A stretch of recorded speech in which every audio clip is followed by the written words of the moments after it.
So with that, Mr. Leafdale, would you like to I will. the Thank process? you, Al. And thanks for the promotion to senior moderator. If you reflect that in my check, well, I appreciate it.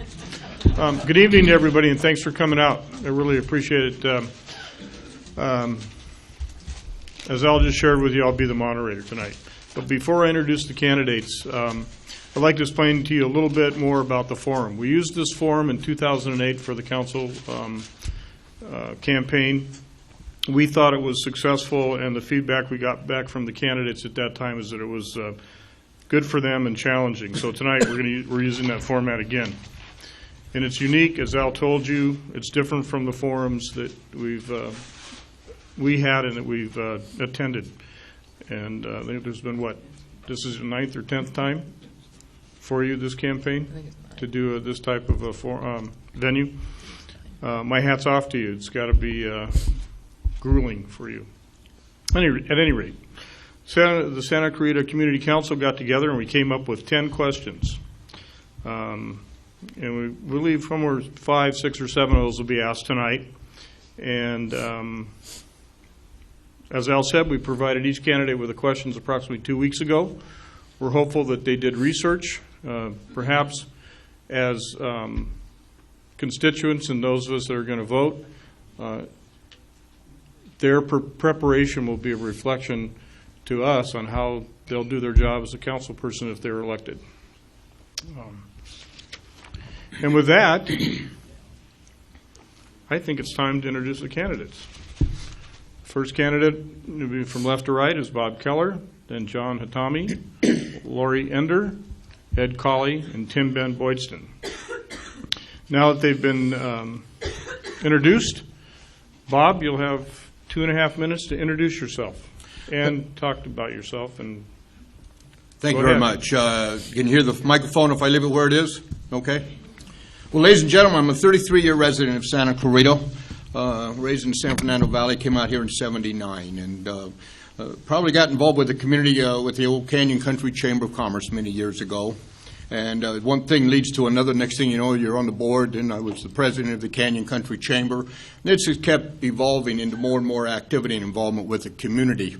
I became involved with the Santa Clarita Chamber of Commerce when the two merged in '95, found myself on the Planning Commission in '97, and ran for City Council in the year 2000, and have been a council member and twice mayor since that time. Served as hitch in the Army back in '65 through '67. Left the Army for the specific purpose of becoming a Los Angeles police officer, and was successful in that endeavor. And I spent 25 years with the LAPD, having retired as a sergeant in charge of the Reserve Officer Training Program at the Police Academy. At the time of my retirement, I got my real estate license, and I've been working real estate ever since, and have a little independent real estate office here in the Canyon Country area. In all truthfulness, I've very much enjoyed and have been honored to serve this community as a city council member and twice as mayor. Sometimes people will say, well, you know, isn't there a lot of headaches associated with it? And you know what? Sometimes there is. But the truth of the matter is, and I mean it sincerely, the positives outweigh the negatives 10 times over. And as I have sometimes expressed on occasion, citizens stopping and saying thank you. I was in Walmart the other day, and the lady that I was checking out items with sat there, and she looked at me and she said, aren't you on the city council? And she said, what an honor to have you come through my line. I'm so anxious to get home and tell my mother. And I got to tell you, this lady made my day. And those are examples, and I mean it sincerely, of why you feel good about doing the service for the community. Some of the things that I'm particularly proud of, if I may share with you, completion of the Cross Valley Connector. Very important linkage roadway for our community. And I think we've done a pretty good job on our roadways. A lot of work left to do. We all know that. I'm very pleased to have been a part of the decision-making to name the bridge, the main bridge at the Cross Valley Connector, after the military members we've lost since 9/11. 10 seconds, Bob. Time's up? 10 seconds. Boy, that went in a hurry. Thank you very much. Thank you. John Hatami, Thank you. 2.5 minutes. Thank you. Good evening. My family and I moved to Canyon Country in 1983. I attended and graduated Canyon High. and then I went on to COC, College of the Canyons. I eventually enlisted in the United States Army, and I served one enlistment as a light infantryman, and I did a second enlistment as a military police sergeant. I was honorably discharged as a staff sergeant, and I went back to college, earning my Associate of Science, my Bachelor of Arts, and my Juris Doctorate. I currently live in Canyon Country with my wife, Roxanne. She also grew up in Santa Clarita, and she went to Valencia High. Presently, I'm a deputy district attorney. I prosecute felony cases on behalf of the people of the state of California. I just finished a trial in Long Beach, and tomorrow I'm about to start another trial in Antelope Valley. My wife, she's a deputy sheriff on patrol right here in Santa Clarita. I'm really lucky to have the job that I do, to be able to work for the people of the state of California. I also want to bring the passion I have in my job as a deputy district attorney to my city and to the city council.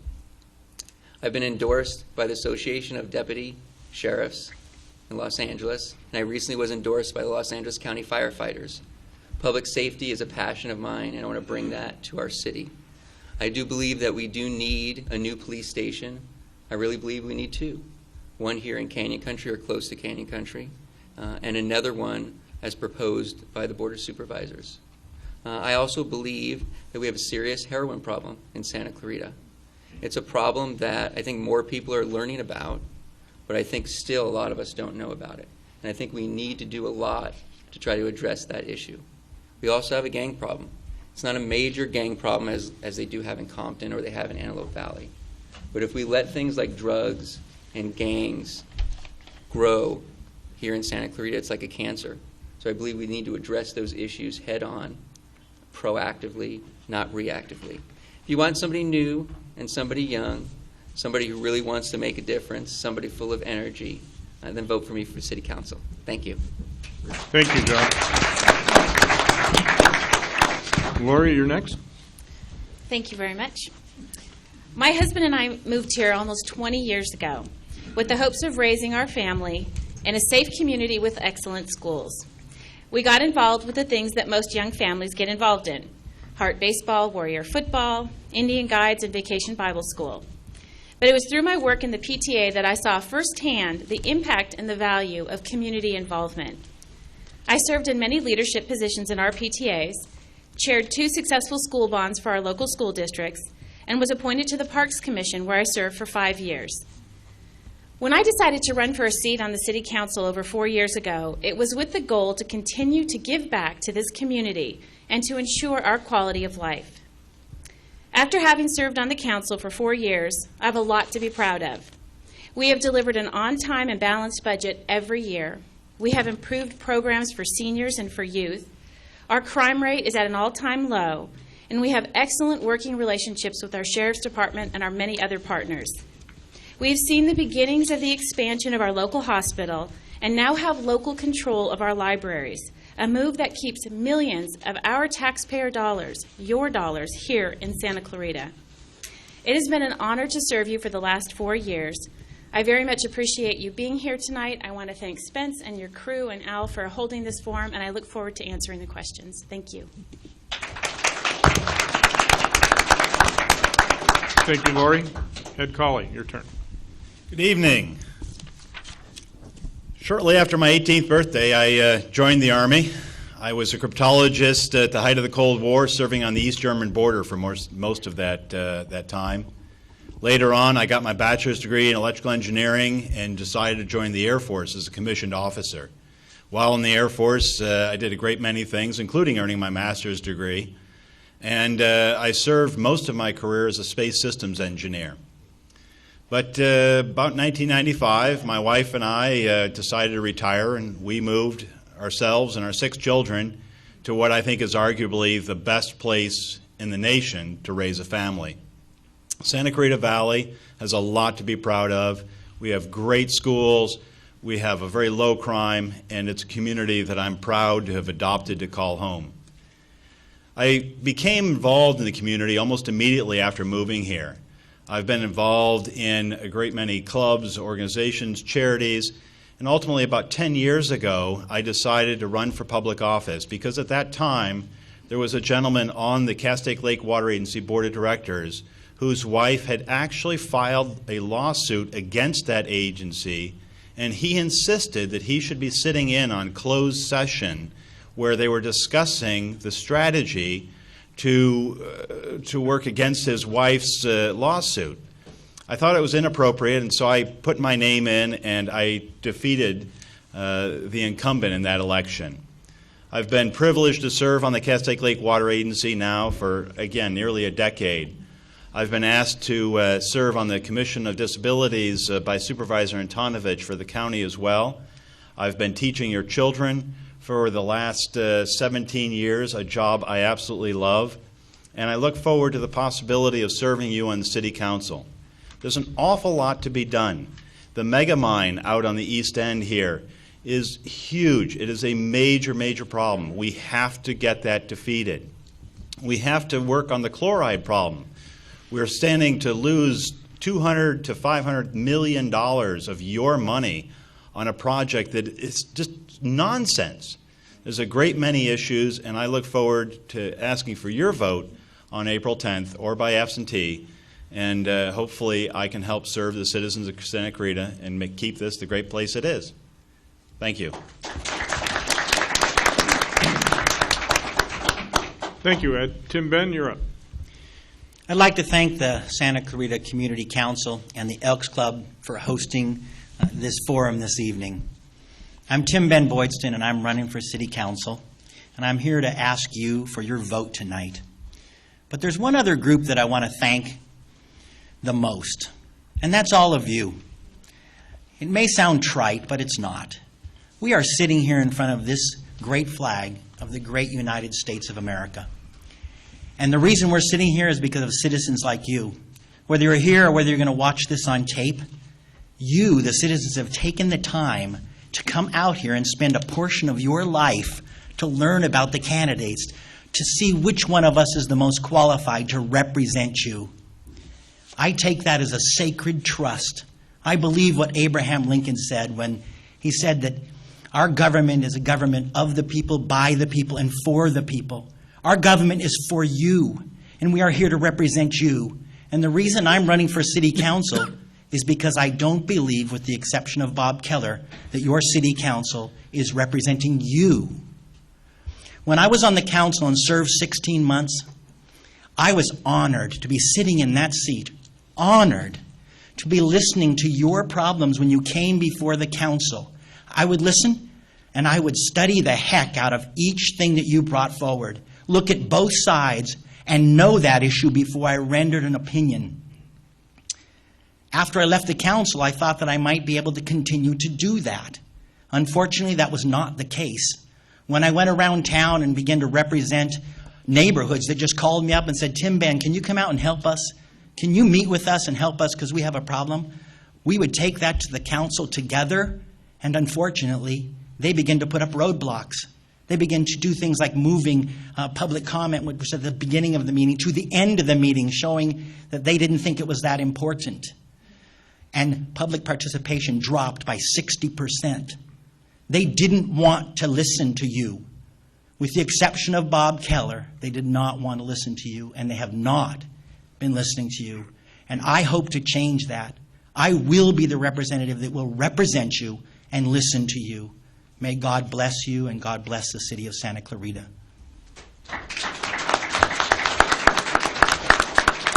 Thank you, Tim Ben. I was giving the timekeeper here a thumbs up. We're about a minute ahead of schedule, so that's good. But now on to the heart of the forum. It's time for the questions. So, Judy, you'll have the bag, and if I'm not mistaken, you're going to have someone pull out the number of the question. And Al, are you not? Where's Al? Okay, and okay, good. You're getting the order for us. Okay.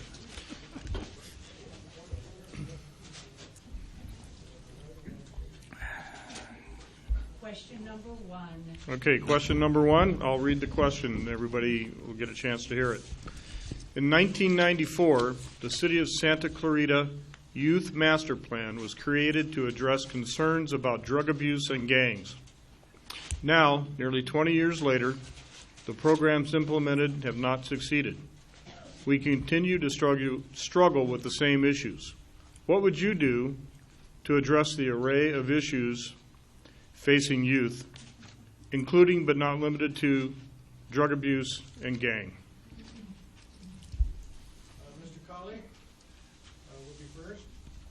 Okay, go ahead, Ed, and you have 2 minutes and 30 seconds, if I'm not mistaken. Thank you. The question actually assumes facts, not an evidence, I think Mr. Atami would say in court.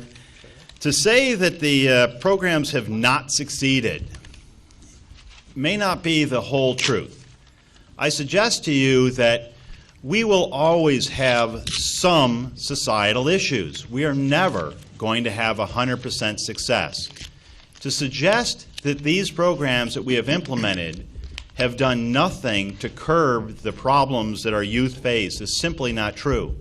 For example, we have in every one of the high schools, certainly the high school where I work, Valencia High School, we have the resource deputy in the school.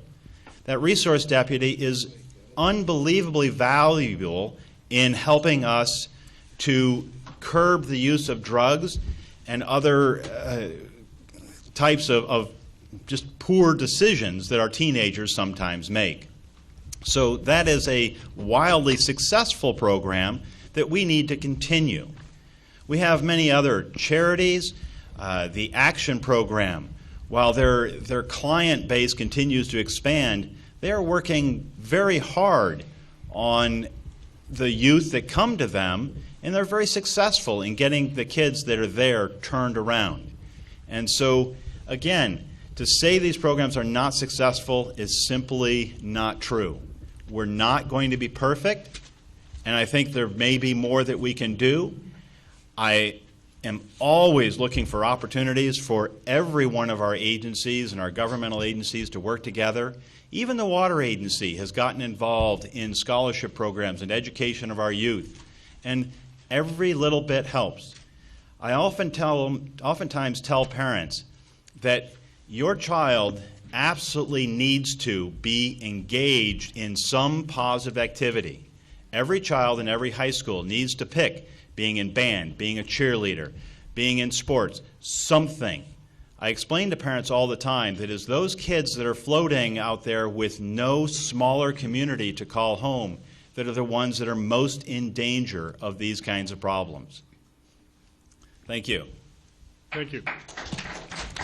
Okay, the way the drawing went, next will be Tim Ben Boydson, then Bob Keller, then Lori Ender, then John Hatami. And just so that you know, once everyone has answered the question, should any of you want a minute for rebuttal, you can have that minute for rebuttal, and we'll do in the same order.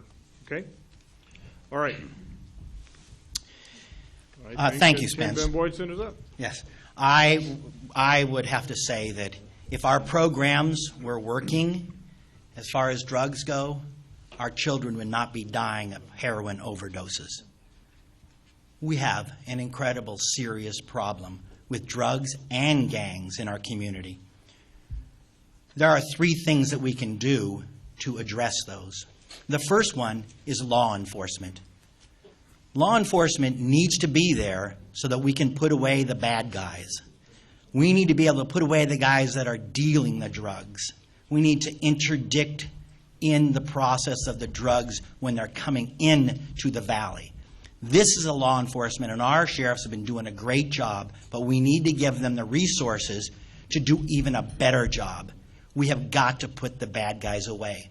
The second thing that we want to do is we want to educate the kids by using the kids' peers. We have to create peer groups, kids their own age, that will tell them the dangers, because if you all remember when you're young, you don't listen to the older folks all the time. So maybe the brighter kids do, maybe they're listening, but a lot of the kids are not listening. That's kids. So you need to have kids telling kids, this is dangerous, this can kill you. This is not the way that you need to live your life. The third thing we have to do is create alternatives for the kids to keep them happy. Busy hands are happy hands. That goes for drugs and gangs. You know, the kids in Santa Clarita, they're not doing drugs because they're deprived. It's quite the opposite. The kids in Santa Clarita are doing drugs because they can afford it and because they're bored. We've got to do programs. We've got to work collaboratively between the nonprofit agencies and the city and the county and all of the houses of worship. We've got to work together, all of us, to create programs to keep these kids busy, especially the latchkid kids right out of school. At those hours after school are the most dangerous. When you talk to the deputies, they will tell you. And when you talk to the kids that are coming off drugs, they will tell you. That's the danger zone, when the kids are not busy after school. So we have to work together using all our agencies and all our resources, and that's how we'll keep the kids off drugs and out of gangs. Thank you. Thank you, Tim Ben. Now on to Bob Keller. Thank you. You know, I honestly think that program, the Youth Master Plan, I think it has measurement. I think it's done some good things. Who knows, guys, it's subjective as to exactly how effective or ineffective. But I do know this, that we have had for years and years and years, throughout not just Santa Clarita, clear across this nation, good citizens coming forward, volunteering their time and services and anything they can do to curb the problems of youth and drugs and all the associated problems, be it heroin, be it speed, be it reds, be it rainbows. That's what they had in my day. Everybody working hard together, and it takes a team effort. I will tell you, as an old retired cop, I really get frustrated at seeing our law enforcement organizations having their hands tied. You know, we talk about the war on drugs. Well, if it's a war, how about doing this? It's an offense, not a defense. That's how you fight a war. That means you roll up your sleeves and everybody comes together and says, no, we're not going to accept it. And unfortunately, we have created a circumstance, not here just in Santa Clarita, but in California and throughout the nation, of pacification. And we're going to talk to them, and we're going to do this and do that. Truth of the matter is, we ought to go up there, or out there, do our job, put the bad guy in jail, put the guy bringing it in and the distributors and right on down the line, and lock them up for their full sentence. And if there's one time I'm willing to reach deeper in my pocket and add to my taxes on a personal level, it's more prisons. Keep the bad guy away from my children, and they will survive. Thank you. Thank you very much, Bob. Lori, you're next. Well, I'm going to say that it's not that the program hasn't succeeded. I think the program has run its course. It was successful for a very long time. We're talking almost 20 years ago. I'm a member of the Blue Ribbon Task Force. We've been working for, I've been on the group for about 6 years, and every time we meet, which is about every other month, there's a new front on the battle that we're facing against kids and drugs. There's a new terminology, a new drug, a new something that kids are using. It's constantly changing. We have to be able to evolve with that. If I wasn't here right now, I would be at the Hart School District Board meeting making a presentation to the school board. Instead, somebody else from the city staff is doing that, about a program that we've been working on in conjunction with the Sheriff's Department, the Hart District, and the city that we're about to unveil that will be the next step, really the 21st century step in fighting the issue that we have with drugs. It's a problem across the country. This is a program that's working in other communities. We're going to model ours after theirs, and it takes a more modern-day approach to it. It's true that we have to use peers as a huge element to it, that kids aren't listening to parents, and we know that. And we've got to find a way to put that in. So it's partial education, it's prevention, and then it's enforcement. Those things all have to come together. We've got to work closely with our schools and with the Sheriff's Department. I feel so blessed that at this time we really have this perfect storm of the three entities that are going to work together to address the issue. Right now we've got a situation where if a kid gets caught over the weekend spray painting or drinking, now the Sheriff's Department makes a call to the school deputy, a call to the school assistant principal who's in charge of that to let them know, hey, we picked this kid up. This is someone to keep an eye on. They'll call the kid in and talk to them. Believe it or not, a year ago, that kind of stuff wasn't going on. So now we're able to catch them early on and hopefully prevent them from becoming someone who's got to go to action, who's going to be a part of the long-term system. Teenagers can be goofballs and make bad choices. We want to catch them when they do that and prevent it. We want to put as many resources as we can into the kids who've run into real problems with drugs and alcohol and see what we can do to save them. We've got to reach out to the parents. They are part of the solution as well, and I think it's a team effort, and I'm excited about where we're going with this. Thank you very much. John Hatami. In 1994, we created this plan. In 1994, I was in the Army. And this plan talked about gang banging, talked about drunk driving. We still have a drug and gang problem. It's even worse. What does that tell you? It tells you we do need somebody new We do need new leadership to deal with that issue. Let me tell you about heroin. Heroin back in the day, you used to be able to inject it, and it was very low potency, so that's why you injected it. Heroin now that comes from Mexico, black tar heroin, you could smoke it. So a lot of kids are smoking heroin, and the potency is between 60 to 70 to 80%. If one kid smokes that, it could kill them. That's serious. We need to really deal with that issue. We do need new ideas, new thoughts about dealing with that. We have New Hall 13 operating out here. They weren't there in 1994. Sanford, AOB, which is All Out Ballers, Valverde Park, the Juggalos, Brown Pride, Crazy Minded Criminals. These are all gangs that are operating in Santa Clarita. They weren't operating here in 1994. So what do we need? We need OSS detectives. What is that? That's Operation Safe Streets. Those are detectives from the Sheriff's Department that would come here and eradicate gangs. Would it bring up the statistics? It would. It would, because their job is to go out there and find gang members and arrest them, and then the DA's office is going to prosecute them. But we deserve that. We pay $20 million to the Sheriff's Department. We should be able to get OSS detectives. We deserve that. Mall deputies. Almost every mall in Los Angeles County has police officers at their mall, but we don't. We're such a great city. We should be able to allow to have mall deputies at our mall to deal with the juggalos, to deal with an issue regarding drugs and heroin that's being dealt at our mall with kids being there. And I agree with Mr. Keller 100% when it comes to what he just said. AB 109, AB 117, we're releasing criminals on a daily basis. On a daily basis. And they're going to come here. We need to deal with that issue aggressively. And then with regarding kids, I do agree with Mr. Boyston when he talks about peer groups. We do need those. We also need 2 new police stations. We need to turn the old courthouse into juvenile court. And so we'll have a juvenile court here in our city. Thank you.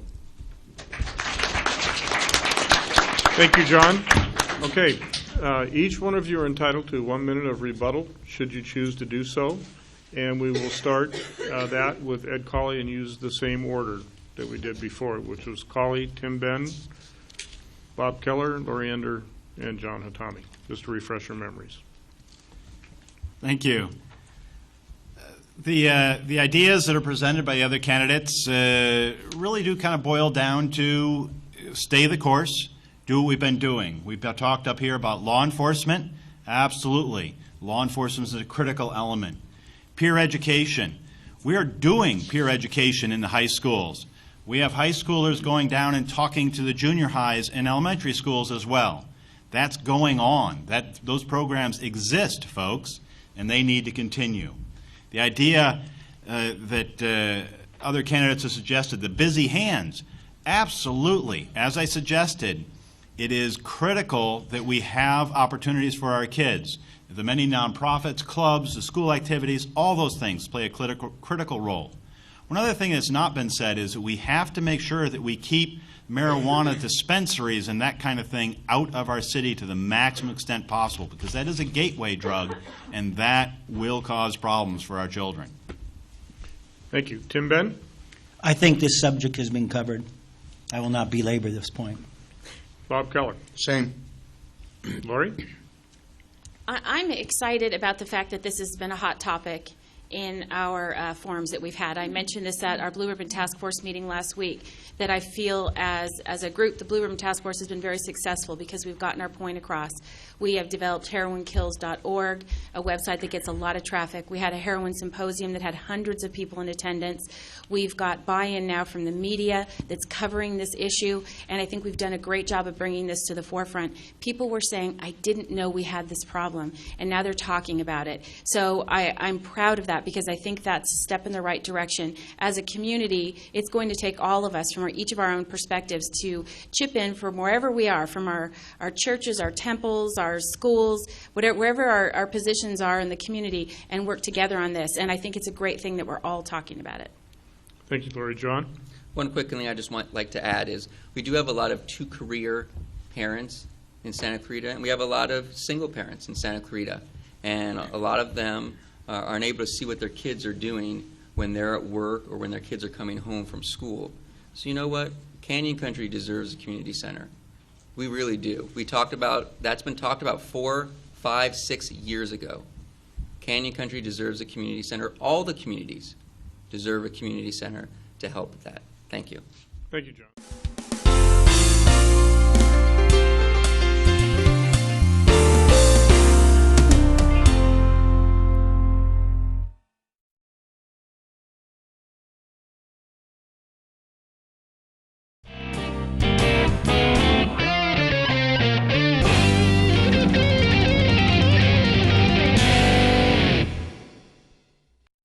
Judy and Al, we're up for a second question.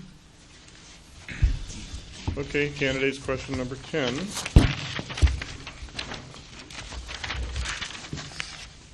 Okay, here we go. Question number 10. The city invested time in development of the 21-point business plan and has funded the Economic Development Corporation, EDC, to the tune of $200,000 annually. As stated at a presentation of the Economic Development Corporation at the Canyon Country Advisory Committee some months ago, Santa Clarita is not the least expensive place to do business. What would you do to make the city more economically competitive and attractive to business?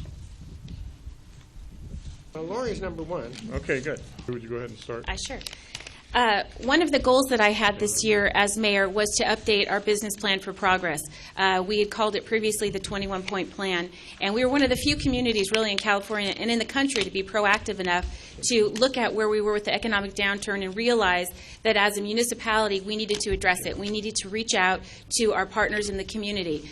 You're going to hear about the development of the Economic Development Corporation in Santa Clarita, which has been a huge part of that, and we have given them a lot of money. The good news is that it's stated very clearly in the contract and the arrangement we have with them, there are certain things that they need to meet, certain criteria in order for us to continue to support the organization. And I think that they are well on their way toward doing that.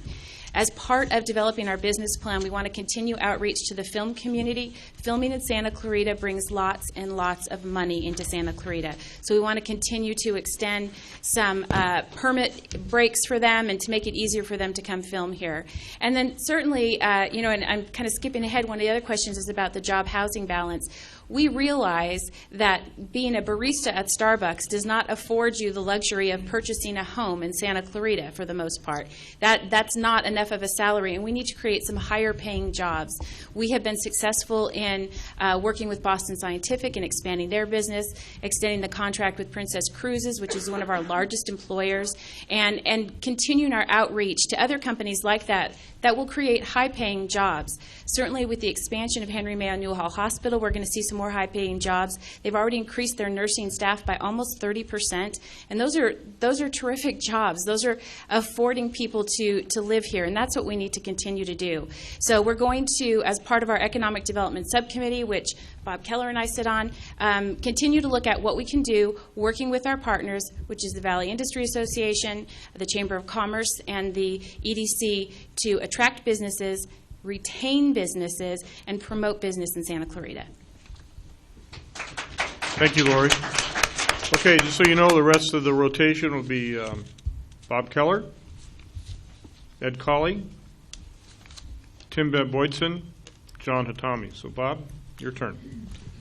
Thank you. You know, the question would infer that we do not do all that well here in Santa Clarita, and I frankly don't agree with that. As we look at the state level, it's really very difficult. If we go over to Texas, guys, I can tell you right now we can't compete in some other states. But as we look at California and in Southern California, we're doing a pretty darn good job here in Santa Clarita. Is it good enough? Absolutely not. And that is why the city came forward with a 21-point business plan about 3 years ago. And it's a good plan, but it already needs revision and modifications. And met with staff just the other day, and they're coming forth with even some more enhancements, if you will, particularly with new businesses and working with deferred fees and waiving some fees altogether to encourage business coming into the Santa Clarita Valley. And certainly, as was indicated, the Economic Development Corporation, I'm a huge fan of it, and I had the privilege of being one of the people sitting at the table at the very beginning at its inception and talking about it and watching it evolve and becoming a reality for the business community and for all of the businesses throughout Santa Clarita. I look at the Economic Development Corporation as the kingpin, if you will, the umbrella organization working with the Santa Clarita Chamber of Commerce, the Valley Industrial Association, working with the college and their programs that they have in place, which are also outstanding, and addressing business retention, addressing keeping new business or encouraging new businesses to come in, and doing what's right for all of the businesses in the Santa Clarita Valley. It is extremely important, folks, and we all know too many people that are either out of employment altogether or way underemployed, and I see and meet them every day, and it breaks my heart. So I'll assure you, the city is aware of this problem and doing all it can to assist and be an answer to the problem. Thank you. Thank you, Bob. Ed Colley. I absolutely in complete agreement. The Economic Development Corporation is what we in the military would call a force multiplier. By investing a small amount of money and engaging our business community, who commit a lot more than the city does, we really are able to do a lot to attract business to our valley. The question includes a quote, "Santa Clarita is not the least expensive place to do business." That's certainly true, and you know what? Whatever city in Arkansas or whatever else has the honor of being the least expensive place to do business, I don't think we ought to try to compete with that. We compete because we are a phenomenal place to live. We're a phenomenal place to raise a family. We've got good weather, good environment. We just are a place that businesses, when they learn of us, are eager to move to.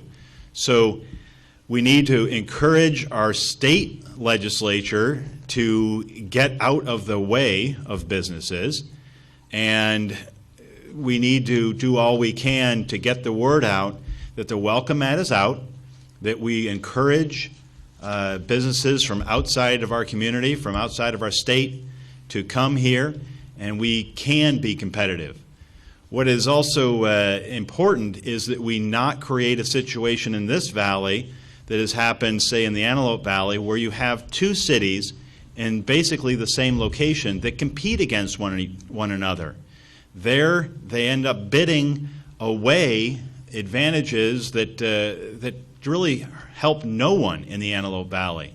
And so it's important as we move forward that this community stay together, and if other areas outside the city limits want to annex into the city, that we welcome them. We don't need to push them into it, but we don't want to be in a situation ever where we have the city of Stevenson's Ranch or the city of Castaic, where the two cities would compete with one another and bid, if you will, against one another for businesses, where everyone in the valley loses. Thank you. Thank you, Ed. Next, Lori Eder. I think I I'm got sorry. this one. Hold on a minute. I guess that's one for me. Tim Ben Boyd. Okay. First, let me begin by saying a couple of words about the EDC. When the EDC was brought forward at the council meeting, I testified that I wanted to make sure that the EDC was going to be doing its job, since it would be spending the taxpayers' money, and those would be measurable objectives, not only in creating jobs, so that they would have to report once or twice a year to the public, the taxpayers, as to how many jobs they had created, but also other measurable objectives. And this is how we can lower the cost of business. By using the EDC, you can ask them, your measurable objective is to show us ways where we can lower the cost of doing business in Santa Clarita. Another thing that we can do is build more industrial and commercial space, because one of the biggest costs that you have as a business is space. And if you have very little of it, it drives the cost of doing the business up. So that's a law of supply and demand. And so I would propose to you that that is not only a good thing to do to keep the cost of business down, but it's also a good thing to do because you provide space that you can put businesses in the industrial and commercial space that provides jobs. The third thing has to do with having someone at the city that would be an ombudsman, that would be a staff person specifically assigned to handle the problems of business. Because one of the big things that they don't talk about, and I can tell you this because I run a business every single day here in Santa Clarita. It's a nonprofit, but if you don't run it like a business, you'll be out of business and you won't be able to serve the people. So I can tell you that one of the hardest things is when it comes to paperwork and problems of paperwork and problems of governmental interference at any level. So at a city level, if we have an ombudsman that takes care and is an expert at and a place for the businesses to go to, then he can interface with the city and help the business solve their problem and take the amount of time that it takes a businessman to solve their problem and squeeze it down. And believe me, time is money when you're running a business. And that would be a great advantage to the businesses in Santa Clarita. Thank you. Thank you. John Hatami. Thank you. I believe the city has done a great job attracting business. I believe both Mayor Ender and Mr. Keller have done a great job bringing in businesses to the city of Santa Clarita. I would support the EDC. I would also support the Chamber of Commerce. I would support the Enterprise Zone program. I think that's a very good program. I think bringing in, trying to hire the local workforce, people who actually live here, and give them jobs and incentivize businesses to do that, I think is a great program. I think working with the film industry that the city's done, they've done a very, very good job. I agree with Mr. Keller that I think maybe eliminating some fees or working to decrease permitting. A lot of businesses I've talked to have some issues with permitting, and they have to kind of haggle with a lot of individuals to get things done, such as really small things. So I think working with businesses and working with the permitting requirements, I think could help lessen some of the expense on businesses. I'm also a big proponent of bringing in higher paying jobs here to Santa Clarita because a lot of parents have to commute, and it'd be great if they were able to stay home, live closer to home, be able to come home for lunch, be able to see their kids when they come home from school, be able to watch them, make sure that they're not doing certain things that they shouldn't be doing. I would also like to see a major program that the city could adopt to hire veterans from Afghanistan and Iraq. There's a lot of people who are getting discharged, and it's really tough to find a job. When I got out, it was tough, kind of adapting, and I went to school, and so I found some good support there. But I'd really like to see the city try to help a lot of our veterans. Work with some of the bigger companies like Chase, some companies like that are really trying to hire veterans. I think that would really make our city look great. And then the last thing is public safety. If you have 2 new police stations, if you have a new courthouse, that attracts business. If you have less crime, less drugs, that attracts business. Thank you. Thank you, John. All right, I believe that gives a minute apiece for rebuttal if you're interested, and start off with Lori Ender. I just want to add that we have heard from businesses that the permitting process can be difficult and can be cumbersome, and that sometimes the left hand doesn't know what the right hand's doing. And we've been responsive to that and have created a one-stop permitting process. We've created an e-permitting way that people can submit their plans online. And we're also in the process of doing some renovations at City Hall to move to the first floor of City Hall almost everything that you would need to do to get a project approved, to make it easier for a business owner, an applicant who's coming in to get work done so that they don't have to go through so many hoops, through so many different floors. It also helps our staff to work together and to say, hey, this is coming your way, just so you know, here's what's going on. I've got a question before you see this. There's a public works element that we need to address. So it's our hope and our goal that that will make doing business easier for those who want to do it in Santa Clarita. Thank you. Bob Keller. Well, Lori did a pretty good job of stealing what I was going to share with the group, because I would love to tell you Bob Keller is the guy who caused the implementation of the streamlined permitting. I'll go ahead and say that. On the It's ground called the floor of Bob City Hall. Keller And I can- permitting. I Yeah. can tell you that. I just can't look him in the eye. But staff did a great job, and they were listening to the council and listening to the community when they made the decision to implement those changes and streamlining the process. Along with that went some special training to our employees working that area to ensure they were capable of serving the citizens. In a way, I think it touches upon what was being said earlier about the ombudsman, to ensure that we have employees that are there to genuinely help our citizens work through the the problems and issues associated with new business. So on the overall, we're doing a great job. And I'll close by saying I try to make every one of those EDC meetings. And that's one of the reasons I'm so very, very positive about the EDC and the great work they're doing on behalf of all of us. Thank you. Thank you. Ed Colley. The last thing I would add that hasn't been mentioned are the great efforts that the city and the business community working together have done to advertise to other areas of the state and even the country on what a great place this is, and encouraging businesses through this advertising campaign to move here. So I think we certainly want to continue that great effort. Thank you, Ed. Tim Ben Boydson. Yes, I want to add something that's really important, and that is we need to do a better job by letting the people know, as elected representatives, what's coming down the pike for the businesses, so that the businesses are aware, as well as the people, of increased costs coming from other agencies. We need to do a better job with those agencies. A specific example would be the $29 million.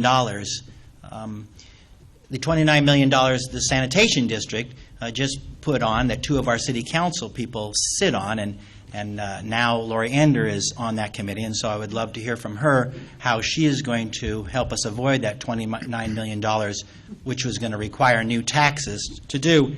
I think if people are educated and they know something like this, that if you're going to start a business and your connection fees for a restaurant are going to be in the around $50,000 to $100,000 range, this is something we need to know so we can fight it. Thank you, Tim Ben. I think it's now time for another question. Bag lady. I'm good. Okay. Take a You guys covered it. John and Tommy. I'm good. I'm good. You sure? Yeah. Come on, I'm just testing you, see if you're I paying know. attention. No, they were looking out for me. So, Okay, so Mayor was I. Ender, Mayor Okay, Ender, good. you caught it. She's Good she's deal. up here. She's All right. regulating. Okay.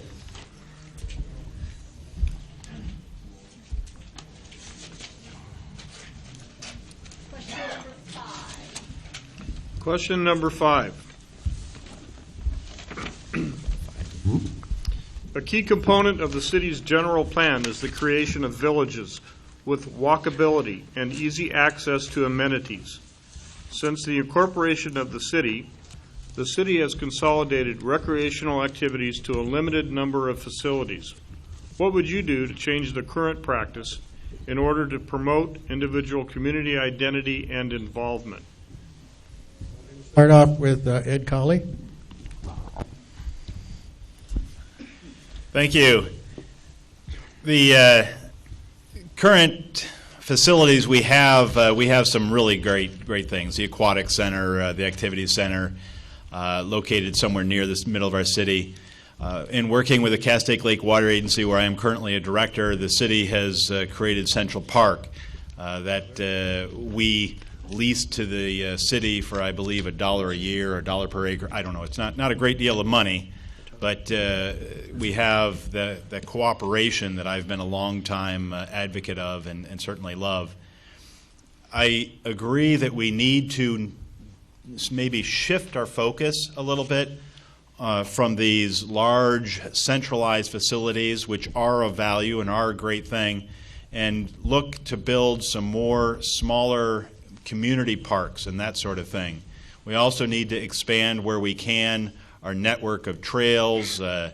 Obviously, the Paseo system in Valencia can't be duplicated in Canyon Country, as the land simply doesn't exist behind our houses. But every place we can, we need to be looking to provide safe passage for bicycles and for our kids particularly. So that would be my change of focus on the City Council from what we have done the last decade perhaps to what maybe looking forward to the next decade we would need to do. Great, thank you very much. The order from this point on for this question will be Lori Ender, Bob Keller, Tim Ben Boydson, John Hatami. Lori, you're up.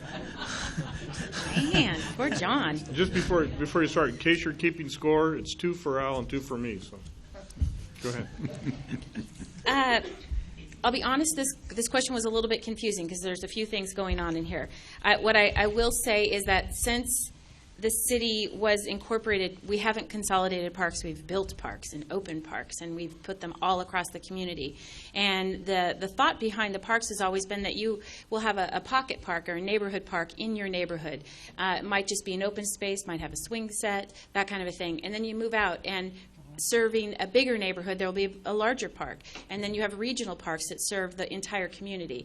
And Santa Clarita currently has, I'm going to say, 4 or 5 regional parks, including Central Park, the Aquatic Center and the Sports Complex, Castaic Lake, the William S. Hart Park, and Richard Rue Park in Stevenson Ranch that the entire community can use.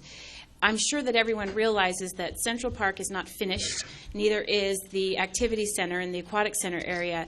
We are maybe even halfway through where those would like to go with the master plan, the things we'd like to do there.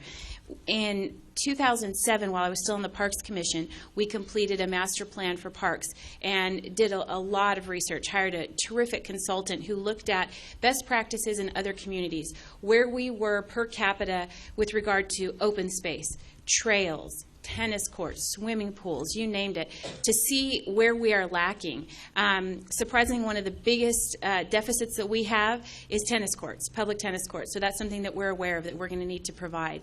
So as we move forward, and as, knock on wood, the economy continues to improve, more sales tax dollars comes into the city, once again, we'll have the money to do big projects like that. My timing wasn't so great getting on the council as the bottom fell out of the economy, but if you look at the years before I got on, there are an awful lot of groundbreaking and ribbon-cutting pictures of new parks in the community. So we have a long way to go and a lot of work to do. And I think we will probably continue to address the needs of the smaller neighborhoods right where you live, again, a bigger place, and then addressing the regional parks. Flat land, accessible land, and parking are not easy to come by in Santa Clarita, and we will grab it where we can and put the best facilities possible on that land. Thank you. Bob Keller. For those of us that have been here a few years, guys, you know what we've been able to accomplish since cityhood in this specific arena. It's huge. We would have never, ever had Central Park, Sports Complex, and many of our other facilities if it was not for cityhood by keeping those tax dollars here. So let's keep thinking about responsible economic development, because it's those dollars that we're able to turn into the amenities that we provide our families by expanded trails and parks and open space, so on and so forth. The partnerships that the city has been able to put into place with the other entities, such as the William S. Hart School District, case in point is Sierra Vista Junior High. A new gymnasium was built over there to facilitate not only the citizens, the school, and the Boys and Girls Club. Very, very good partnership. The sports complex, there are so many more opportunities there. We have not. That's by no means a finished product. We've got a lot more acres to add to that. Big issue a number of years ago. Do we buy the adjacent 25 or so acres for $6 million? Pretty high price tag. You bet, because it was next to it, and it's because of that acquisition today that we're going to be able to move forward and build those tennis courts that Lori just mentioned and many other great things for our community to enjoy, along with sports fields, which we're always in more need of. So we're continuing to do a great job in this arena. We just recently acquired 3 parks from the county through our annexation program. Those cost dollars, ladies and gentlemen. I will tell you, they do cost us money, but nevertheless, we will ensure that we've got great parks there and improve those that we take over from the county. We talk about the community center in Canyon Country, and we've been talking about it. And it's not that we haven't been trying to do what's right for the Canyon Country. We do need a community center. But I got to tell you, we got to find that piece of land that fits. It's got to make sense, and we've got to have the funding behind it. And we are being very cautious with your tax dollars in the city of Santa Clarita right now. It's not that we don't want these things, but you know as well as I do, we've got to wait till we can afford them. They just don't magically appear. We will continue to do all possible to maintain what we've got and create new as it comes available and possible for us. Thank you, Bob. Tim Ben Boydson. Yes, let me start by saying that the city actually has on the books already planning to have a community center in Canyon Country. It is going to be in a leased space to begin with, and that came up a few meetings ago, so I wanted to let everyone know that they are making steps in the right direction toward a community center. The Valley of Villages concept that this question talks about, Valley of Villages and a walkability of a community, is a great idea, and it should be encouraged wherever we can do it. I don't find the Valley of Villages concept in the One Valley, One Vision to be a plan that exactly fits our future here in Santa Clarita. I think that a lot of it's an excuse to build very high-density housing in certain little clusters of area, which I do not think is a good idea, because I am a proponent of low-density, high-quality housing. But where we have the housing, we do need to supply as many of the park facilities that we have possible that fit with a neighborhood. Building a new aquatic center, something that's incredibly expensive. What types of uses are for the neighborhoods? You should poll the neighborhoods to find out what it is they want in those parks. But you're looking at things that are have a high yield and a low cost, such as softball fields, soccer fields, tennis courts.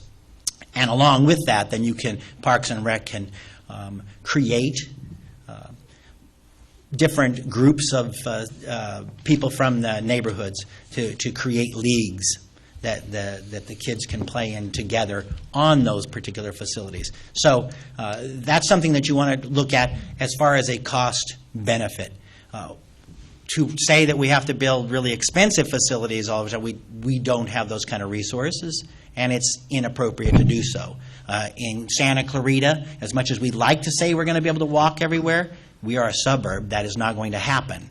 Okay, we are going to be using our cars to go to the various central locations for the expensive facilities. So we need to look at the lower cost facilities that can be used by the neighborhoods and the leagues to do the various types of sports activities. Thank you. Thank you, Tim Ben. Again, we're back to the rebuttal, 1 minute apiece. Ed Collins. Skip me out again, man. Good, John. Good, John. Okay, John. Thanks. I agree with a lot of what Mr. Boyston just said. I mean, when I read this question, the first thing I thought of was, I don't want any more apartment complexes. I like living in the suburbs. That's one of the reasons I'm here, and I've been here, and I want to raise a family here. I like living in the suburbs. I don't want to be like LA City, so I would be against building any of these major apartment complexes. I just don't think that it's a good thing for our city. I like the houses the way they are. That being said, I live in Canyon Country. A lot of my friends live out here. A lot of my friends also live in Saugus. A lot of law enforcement people live in Saugus. A lot of the things we do, we have to go to Valencia for. Even shopping. I would like to see things change in Canyon Country and in Saugus, so we don't have to do some of those things. And everybody knows this. I've been out here since 1983. My mom lives in Valencia. I have to go to Valencia a lot, so do my friends, for a lot of different things. It would be nice, and this is just a reasonable thing, if Canyon Country could get more stuff, if Saugus can get more stuff. And I understand we have a money crunch, and so we need to be conservative, but it really would be nice. And I think that it's been a lot of years, and so I'd like to see some more stuff here in Canyon Country and in Saugus. Thank you. Thank you, John. Now I think it's time for rebuttal. Then we start with Ed Collins. I'm fine, thank you. Okay, very good. Oriander? I do want to add one more thing.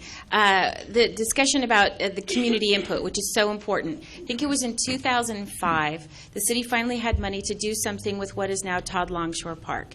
And it was this big patch of land next to the high school that the kids used to walk the trail over. And we had a community meeting. Todd Longshore was on the Parks Commission with me at the time, and the two of us walked into the library at Canyon High School to this planning meeting where there were dozens of people from the community.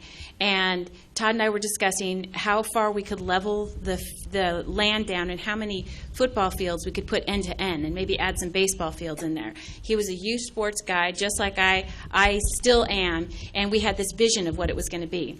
And we sat through this community meeting, and there was a guy there drawing diagrams, and everybody put their input in, and we came out of that 2 hours later hearing very strongly from the community, we want a view, we want a trail, we'd like a playground, we'd like a place to picnic, and we're not looking for fields in this spot.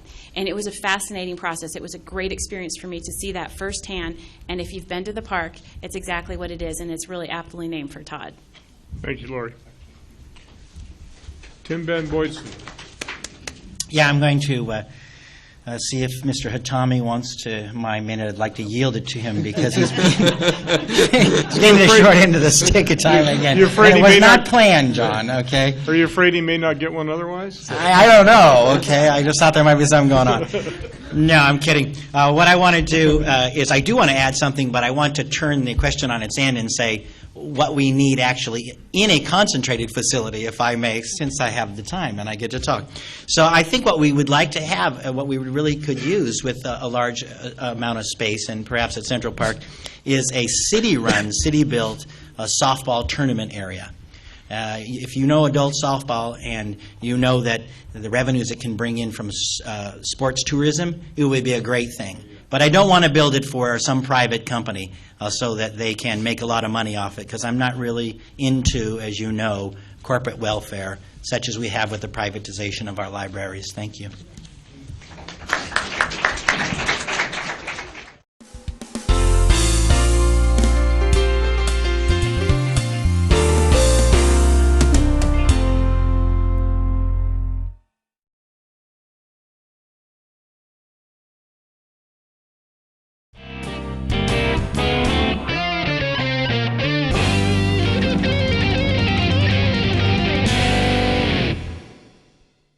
Time for another question.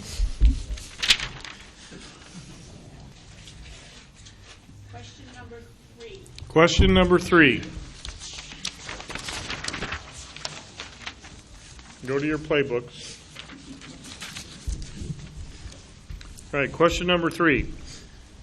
How would you achieve the job housing balance that is necessary in order to help meet the criteria of the city's general plan? The first one with the opportunity to answer that will be Lori Ender. I kind of addressed this already, but it's partially in the outreach efforts that we're making to bring in companies with high-paying jobs, and the other side of it is to make sure that we're not approving housing unless the builder that's bringing the housing in is also bringing the jobs in to go with it.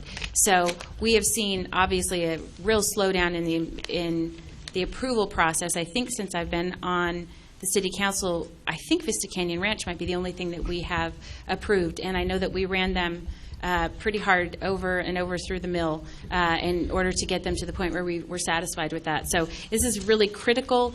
50% of our population leaves the Santa Clarita Valley to go to work every day. It's contributing to all sorts of issues, traffic and air pollution and carbon footprint and all of that. And it also reduces the quality of life for people who are not home to spend time with their families. So we will keep pushing for that and keep twisting arms anytime somebody wants to come build something here to make sure that they are also looking for the jobs portion of it. Thank you.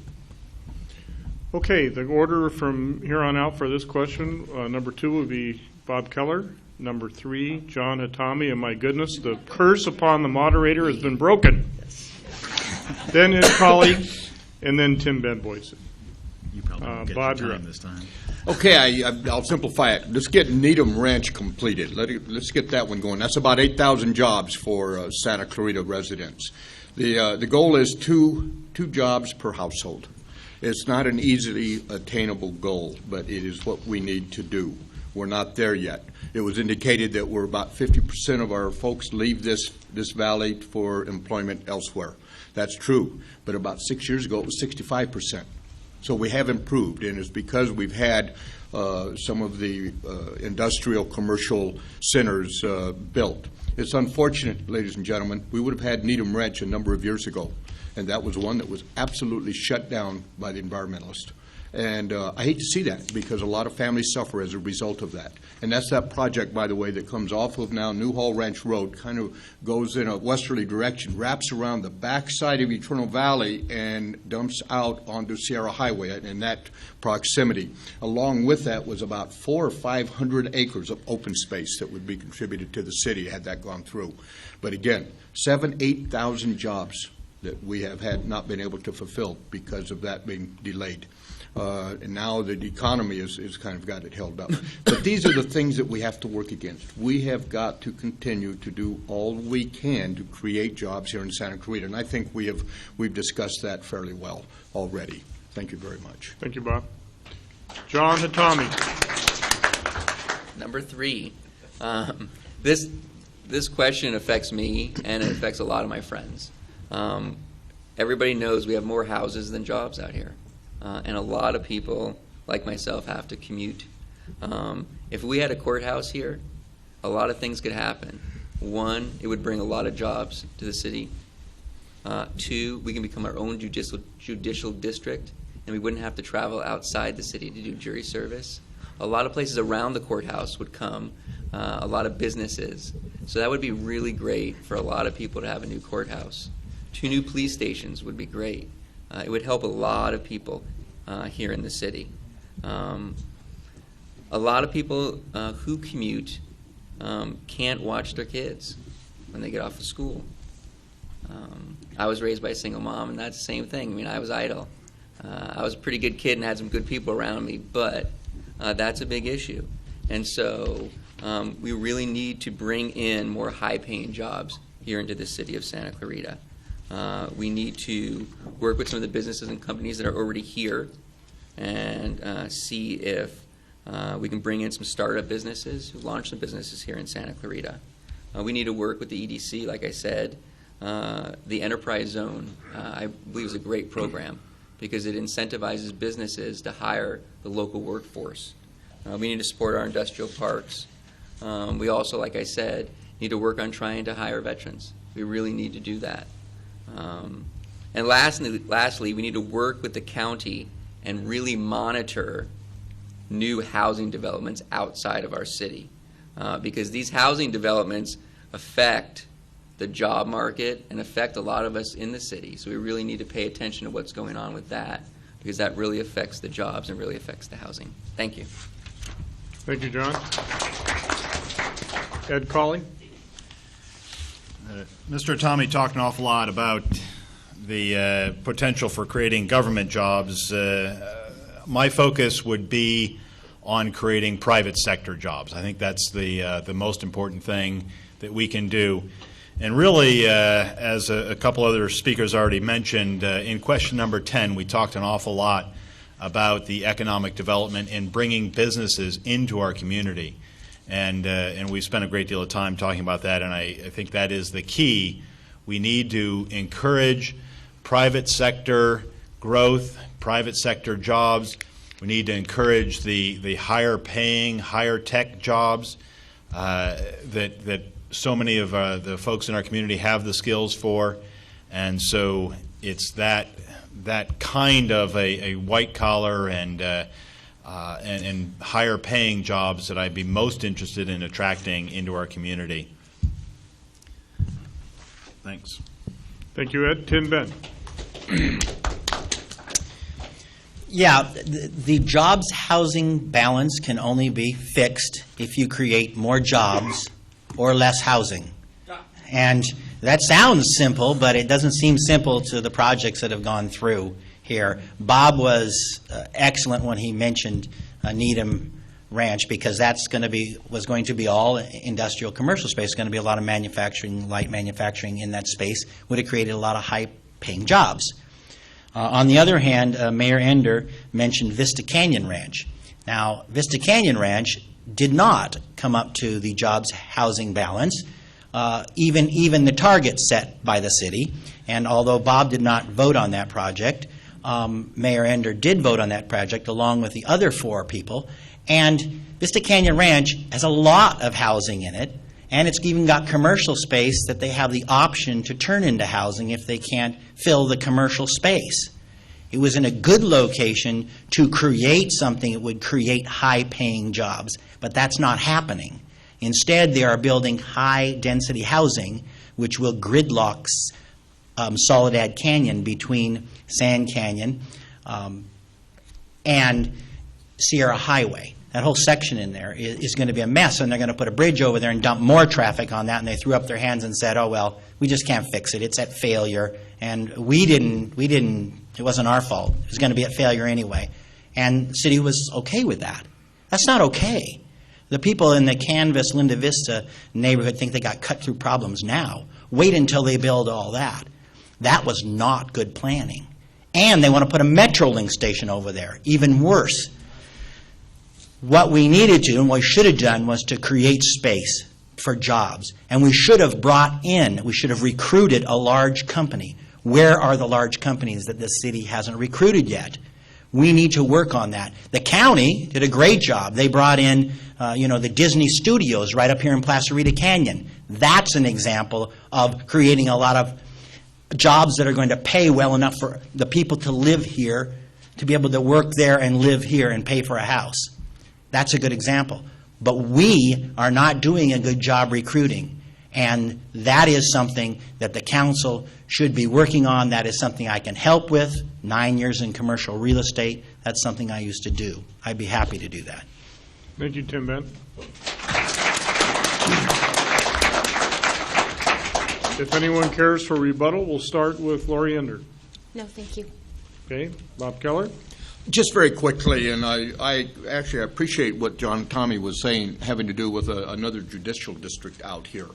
Just for enlightenment, I wanted to mention that along with some of our business leaders and staff, we have met numerous times with our district attorney, Steve Cooley, and a couple of his leaders trying to get a new judicial district. It would give us the ability to control things here in Santa Clarita rather than having to go into the San Fernando Valley area and things of that kind. We obviously have not been successful yet, but it's something that we need to continue to work on and see if we can't cause that to happen. I think it would be very beneficial to our community. Thank you. Thank you. John Hatami. I'm good. Okay. Ed Colley. I'm good, thank you. Tim Ben. Yes, I would like to mention one other thing about the jobs and housing balance. I think that, and it has to do with the recruitment of companies, which I ran out of time on, so I just wanted to say a couple more things, so here goes. What's necessary in recruiting large companies that have good paying jobs is a combination of the organization like the EDC and members that are on the city council, and a place that people are going to be able to come and create businesses that are good for the community. And businesses that are not good for the community, we need to make sure we don't encourage that, because that's going to mean that other businesses won't locate here, like CEMEX, for instance. I mean, if we put CEMEX mine right up the road here, it is going to be a disaster. It is going to make, you put 1,200 trucks a day on our roads with gravel in them, other businesses are not going to want to locate here.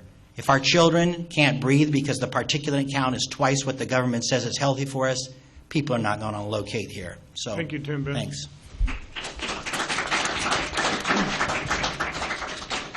Okay. How you guys holding up? We've been going for about Let's go to midnight. hour and 25 minutes. I think we have time for one more question, and then we'll get on with the closing. Okay?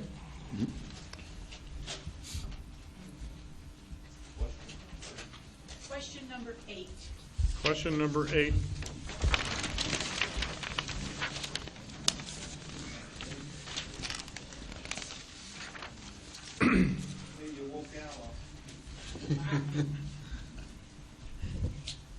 Question number 8. Clearly, it is recognized that being a council member is a job that is difficult and demanding. There is, however, a belief that the City Council conducts itself as a body of government that is hostile to the citizens and demonstrates an us versus them attitude. What would you do to change that belief? John? Truly, the curse has been broken on the moderator. John, you would be number 1. Can I go? Sure. Easy, respect others. I mean, there comes mutual respect. Just because you're a city council person doesn't give anybody the right to scream at somebody or be mean to somebody or try to belittle somebody. That's not, I think, how you effectively communicate with anybody. And as a city council person, it's a volunteer job. You were elected by the people, so the people are the ones who you represent. And so I think you need to actively listen to individuals. Don't bully. There's a lot of bullying that sometimes goes on. We shouldn't do that. Properly research before you do a vote. Properly research, be prepared, go and talk to people. Go and talk to people in the community. Even if somebody even if somebody disagrees with you, you should talk to them too. I mean, I think that's a great thing. Go out and talk to people who actually disagree with you and see what they disagree with you about, how they feel about something. I talked to Mr. Green of Douglas Furniture, and he and a lot of the people who are on Newhall Avenue that used to be San Fernando Road are upset because the road changed and no one asked them or talked to them about it or said why they were changing it. And what happened is they lost a lot of money because a lot of people, who drive around have navigation and no one knows where Newhall Avenue is. That's not cool. Just go out and talk to them. People in the community that I've talked to in houses, they were like, wow, you're coming to my house, you're running for city council, and they just wanted to talk to me about things. And wouldn't it be cool if every month a city council person just went out to someone's house and had a little coffee and met with people and people got to talk to them about what they had to say? That would be great. I work, but I have no problem doing that. That'd be pretty easy. And I think people would like it. People really like to talk to you about certain issues. And so I think that's really, really important. Also, just being real. When I would go out in the community, I'm just John. That's all who I am. I'm a community person just like all of you, and it's about mutual respect, respecting one another and talking to one another and find out the issues. And at the end of the day, after you do all that, you're going to have to make a vote, and obviously probably 50% of the people are not going to like it, but at least you talked to the people first before you did it. Thank you. Thank you, John. In the order for the rest of this question is next will be Tim Ben Boydson, then Ed Colley, then Lori Ender, and last Bob Keller. So Tim Ben, you're up. How do you change the belief is what the question reads. Well, you change the belief by changing the facts, because the facts are the council, with the exception of Bob, is not listening to the citizens. What you have is you have 200 people show up to a meeting where you're doing a question on the library. And the library is a very complicated issue. And people have questions, but instead of answering their questions, the issue gets rammed through, with the exception of Bob, in one meeting. That is not listening to the citizens and answering their questions. You have 50 people show up, and they're all opposed to the increase in campaign contributions, except Bob. They vote to raise the contributions, and yet there's not a good reason given. So what you need to do is you need to listen to the people. It's that simple. You go out and let me say this. When people come down to the city council, they are not there because it's fun. They are not there for a good time. The people come down to city council because they got a problem. The people that don't have a problem are the other 175,000 out there. They don't have the problem. The government, it's not a business meeting you're running. It's a government. Otherwise, we would just have a corporation run the city. The city is a representation of you, the citizens. So when you come there and you have a problem, they need to listen to what you say and even go out to their neighborhoods like I did time and time again when I was on the council and after I've gotten off the council, find out what their problem was. People call me out of the blue and say, can you help me? And I say, sure, I'll try to help you. Because that's your job as a representative, to help them with their problems. When you do that, when you react to the people, when you listen to their problem and try the best that you can to solve it, then you'll change this perception. City Council didn't used to be like this. We made this city because we felt we weren't listened to by the county. And now we're in the same position 25 years later because we grew up. If that's growing up and becoming a big boy city, I don't want to do that. I would rather be listening in a place like this to you. Thank you, Tim Ben. Next will be Ed Colley. Thank you. I put a quote that I really like that I think is kind of applicable here on my website from a guy named Young. He says, "You are what you do, not what you say you'll do." For the last 10 years, I've represented you on the Castaic Lake Water Agency, and I don't think anybody is going to say that the Castaic Lake Water Agency has a hostile attitude towards the citizens. Indeed, I have come to the Canyon Country Advisory Committee many times. I've been asked to speak, I've done so, and I've come and listened much more often than I've spoken, because it is important that we understand. The citizens here in Canyon Country and elsewhere were concerned about a rate increase that was scheduled for the folks here in Canyon Country, and I listened to the citizens and ultimately voted against that rate increase. The structure of that rate increase was not fair, was not reasonable. And so I have a history of listening. I will continue to listen to the citizens. Again, it's not what we say we will do here on the dais now tonight, because campaign rhetoric is cheap and easy. But living, doing what we actually are elected to do is what's important. And I will continue, if elected on the City Council, to do what I've already done for the last 10 years and do everything I can to work for you, to listen to you, and to make the best possible decision for the citizens of Santa Clarita. Thank you, Ed. Lori Under. I'm so glad that this question got chosen, because this is something that was very hard for me, and I'm very disappointed in it. And I will argue that it's stated earlier that it's a fact that we don't listen. That's not the truth.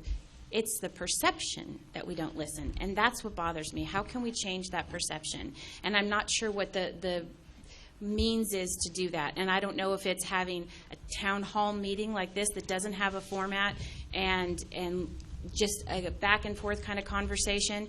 And if that's what we need to do, then I think that'd be great to do it.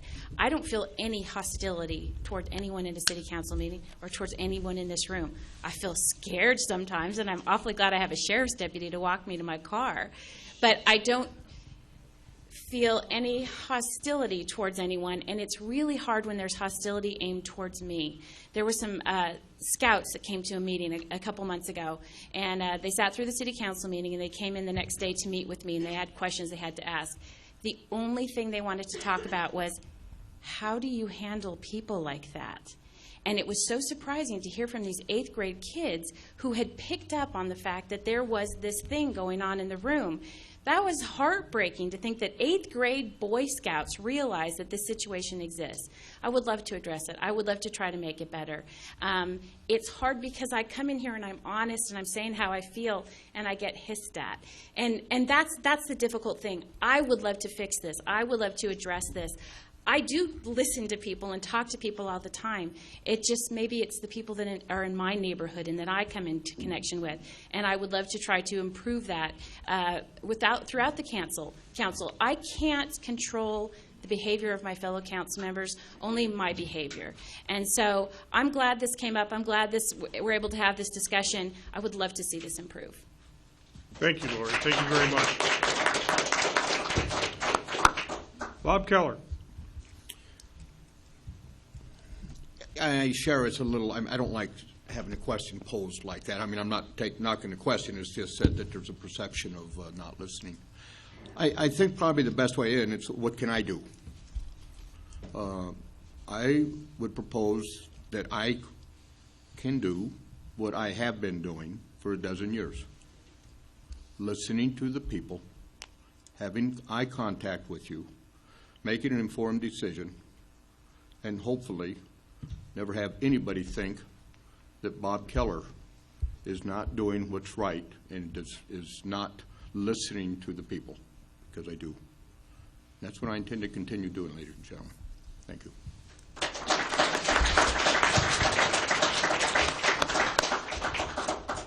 Okay, if anyone cares for any time of rebuttal, we'll start off with John Hatami.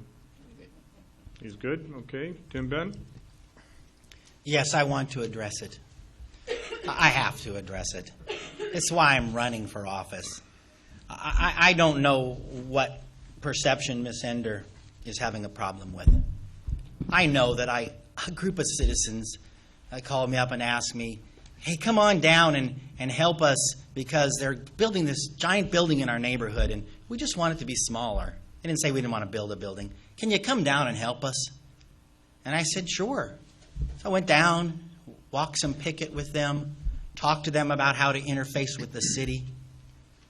These citizens went down to City Hall. They called us terrorists. And one of the council members said that the developer should sue us. How in the world do you think there's not a problem? Ms. Ender says she can't speak for herself, but what she could do, sitting on that dais, was to stand up and say that's not acceptable. And I will. If elected, I'll stand up and say that's not how you're going to treat our citizens.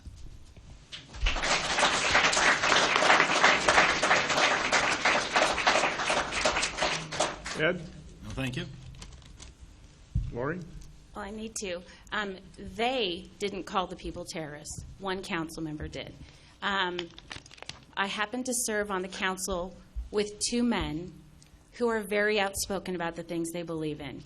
I appreciate them both very much, whether or not I agree with them, and I am certainly not going to tell either one of them what they should or shouldn't say. Everybody needs to be responsible for their own words and actions. And I'm very sincere in saying I would like to try to, resolve it. If there are particular issues, I'm more than open to that. And if it's a meeting one-on-one or coming to a group to talk, that's great. I would love it to be an environment of mutual respect. I think that's not too much to ask. Thanks. Thank you. Bob? No. Okay. That's going to end our questions. We're just about on time, but I would like all of us to thank the candidates for the last 1 hour and 18 minutes.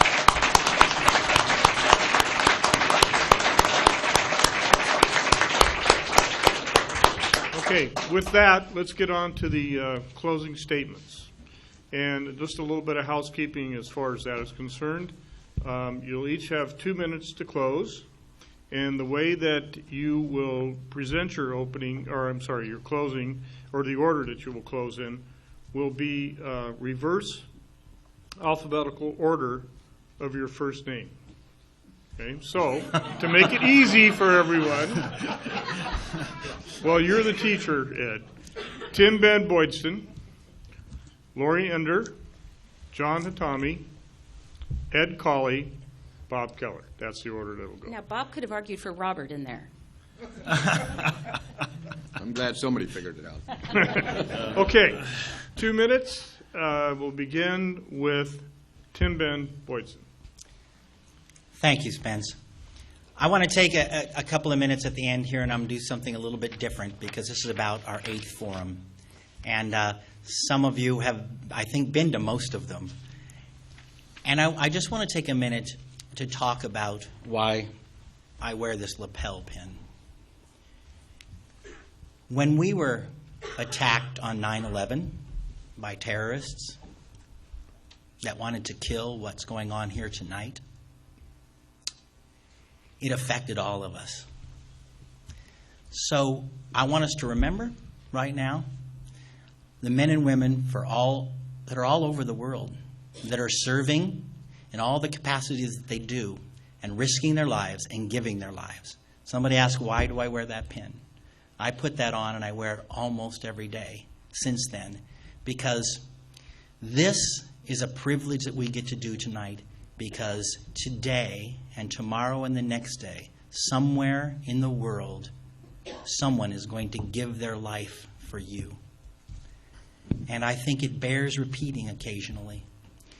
because this precious freedom that we have gives us the ability to sit here and talk openly, and for you to pick between candidates that you think will serve you the best on your local represented body here in America. That's our democracy. And so thank you to all those men and women the world over that are doing that for us. I'll close by saying I would really like your vote. I promise I'll work really hard for you. I'll know the issues before I vote on them. You can find out more about me at timben.com, and you can look on my website or pick up a brochure, because I have a plan to make Santa Clarita better. It's a 12-point plan. And if you guys know me, you know that I'm going to do it. Thank you. Thank you, Tim Ben. Lori Ender. Thank you. Well, we are just over a month away from Election Day, and according to the app on my phone, we have 33 days, 11 hours, 18 minutes, and 12 seconds until the polls open. Not that I'm counting. We are in the fray of campaigning, and some people like to call this the silly season. I've spent a lot of time talking to residents about their concerns and their goals for Santa Clarita, and the number one question I get is, why would you want to do this? Well, my reasons for running today are the same as they were 4 years ago: to be of service to my community and to preserve our quality of life. Being a city council member and now mayor is my full-time job, and I want nothing more than to ensure that we have a safe, healthy, economically sound city. I've learned a lot over the last 4 years. I learned that politics are not for the faint of heart and that less government is a very good thing. I've learned that building consensus is the key to getting things done, that it's okay to disagree, but that it can always, always be done with respect. And that being on the city council is still all about what brought me here in the first place: community service. I am honored to have served for 4 years on the council and to have received endorsements from many people and organizations that mean a great deal to me, including Congressman Buck McKeon, State Senator Tony Strickland, Assemblyman Cameron Smythe, the Los Angeles County Republican Party, the SCV Young Republicans, the SCV Chamber of Commerce, and the Association for Los Angeles Deputy Sheriffs. I hope you'll take a few minutes to visit my website, loriender.com, and I truly appreciate the opportunity to be here tonight to answer these questions. I ask for your support and your vote. Thank you. Thank you, Lori. John Hatami. Thank you. I'm a deputy district attorney, and I represent the people. And one of the things that I believe in as a prosecutor is integrity. And that means doing what's right, even when people can't see you. And it's all you have as a prosecutor. I have a lot of friends who are deputies, and I work with a lot of them, and they know that. They came to me, and they asked me to run for city council. At first I was like, yeah, no, I don't want to do that. But they talked to me. They talked about the drug problem that we have here. They know. They talked to me about the fact that somebody was killed in Canyon Country. That's serious. They talked to me about the gangs. And my mom was ran over by a drunk driver out here 3 years ago, by Chi-Chi's. And she almost died. And the person was prosecuted by my office. I didn't do it. I'd have liked to have done it, but it wasn't me.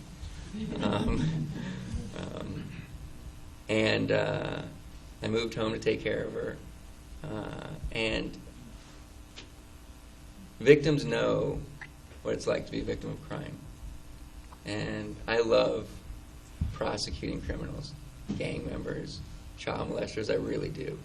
And I love when I get a guilty, like I just got today in my Long Beach case, and putting away bad people. And I really want to bring that passion here to the city. As a new person with new ideas, I really love Canyon Country, and I love Santa Clarita. And I want to raise a family here, and I want to bring that passion and bring new ideas to the city. So I hope that you vote for me. Thank you. Thank you, John. Ed Colley. Thank you. Thank all of you for coming out tonight. I agree with Tim Ben. I do see a lot of the same faces in the room. I also want to thank Tim Ben for his recognition of the men and women who are out tonight serving us and protecting this freedom that we have in a democracy. I oftentimes point out I'm very, very proud of my children. My son Alan has served twice, 2 different years on the War on Terror. He's a captain in the Army Reserve. My daughter Carolyn is a disabled Air Force veteran. And of course, 5 years ago, we lost our son, Private First Class Stephen Colley, shortly after he returned from Iraq. So I sincerely do thank you for the recognition of all the folks that serve us, and I do think that's an important point and worthy of a little bit of time tonight. I do ask for your vote. I will tell you sincerely, I'm kind of, you see, what you see is what you get. You've had me represent you here in Canyon Country in Division 1 of the Castaic Lake Water Agency Board of Directors for nearly a decade. I've always been working hard, preparing myself, studying, listening to you. I have indeed, as Mr. Otami suggested, gone out and talked to many different residences, both on the campaign trail and just in general, stopping at the supermarket, wherever it is, and working hard to represent you. And I will not change that. I will stay true to the integrity that is required in public service of representing you and only you, following all the ethical standards that come with that. And I ask that you consider voting for me on Election Day. I ask that you go and look at my website, edcolley.com, to learn a little bit more. Thank you very much. Thank you, Ed. Bob Keller. Thank you. If you don't mind, I'm going to wrap up a couple of things I didn't cover on my opening, and that is things that I'm proud to have been involved with. One of them, ladies and gentlemen, is the creation of the Arts Commission here in Santa Clarita. I think they're doing a phenomenal job for all of our young people and adults alike. I'm very proud to have brought forth the idea of "In God We Trust" on the wall in the City Council chamber. I also am very pleased to have pushed and was successful in getting the Public Safety Committee that we have at City Hall now. I think it was very timely and a benefit to all of us. Something that you don't normally see in a laundry list of accomplishments, but I'm going to mention it to you. It's called City Hall East, and many of you have been there. It's a certain booth in Coco's over here at Sand Canyon and Soledad, and I use that for a very specific reason, to meet with you, citizens, and anybody. You don't have to buy it at a charity event, ladies and gentlemen. All you do is call Bob Keller, and we'll get it on calendar. And I meet with anybody that wants to meet with me, and I will do my best to address the issues that citizens share with me. As we go forward, I'm looking forward to continuing with the Public Safety Committee and doing all we can in that arena. I'm looking forward to working with the seniors. Our senior center is it's old and it's tired, and we need to do better for our seniors in Santa Clarita, and I'm going to push on that. The CMEX issue and the Whitaker Bermite issue still remain out there. Difficult problems we have got to fix.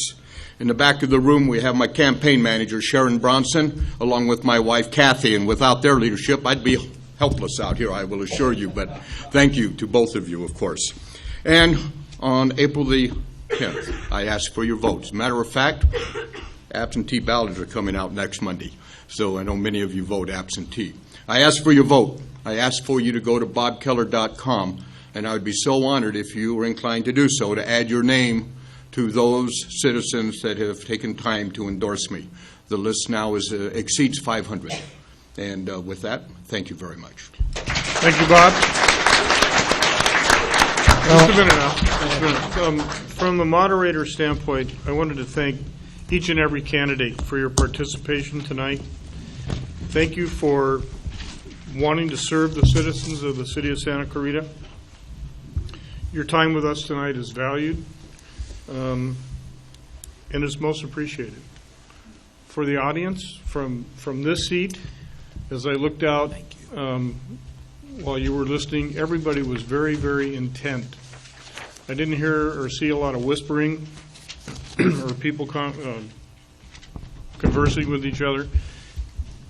Every candidate was listened to. And I think that really says a lot about us as a a city and the citizens of the city. You know, you're coming out, you're participating, your interest and your involvement in the city of Santa Clarita. Thank you for that. And thank you for coming out and listening to what the candidates had to say. And again, to the candidates, good luck to all of you. And everybody go out and vote on April 10th. Thank you for coming. Well, let's give all of the candidates a big hand for being here.